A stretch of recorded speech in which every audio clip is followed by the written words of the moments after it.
بنفرح قوي لما بنلاقي عرض مكتوب عليه كلمة unlimited غير محدود، سواء بقى كان في خط تليفون، في مطعم، في انترنت، أي حاجة مكتوب عليها كده بنحبها وبنجري عليها. بس في الغالب بنكتشف إن العرض كان فيه جزء مخفي من الحقيقة، جزء مش بيبان غير لما بتحصل حاجة بتمتحن حقيقة العرض ده فعلا. إنك مثلا تفضل تستخدم النت فعلا لحد ما تاخد أكتر من اللي الشركة متوقعه، فتبتدي السرعة تقل شوية، ولما بتكلمهم بيقولولك انت عندك نت مش محدود، بس بعد ما بتاخد قد كده السرعة بتقل قد كده.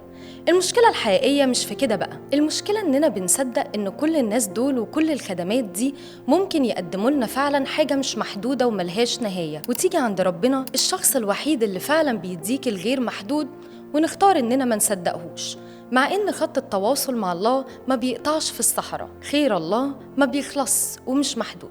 والأهم بقى إن غفران الله غير محدود مهما كانت خطيتك. لو حياتك دلوقتي فيها أي نوع من أنواع الاحتياج اللي تخليك محتاج خدمة غير محدودة أو حل غير محدود، بشجعك تروح ليسوع النهاردة. أشجعك تصدق إن المحدود مهما حاول هيقدم شيء محدود، وطريقك الوحيد للحصول على الأنليميتد إنك تحول عينك على الله، ما تحطلوش شروط ولا معوقات ولا ليك أي دعوة أصلاً هو هيعملها إزاي. الأنليميتد بتاع الناس دايماً بيكون مبني على أنت بتقدر تاخد قد إيه، الأنليميتد بتاع الله مبني على هو بيقدر يدي قد إيه، فمهما كان احتياجك الله يقدر عليه.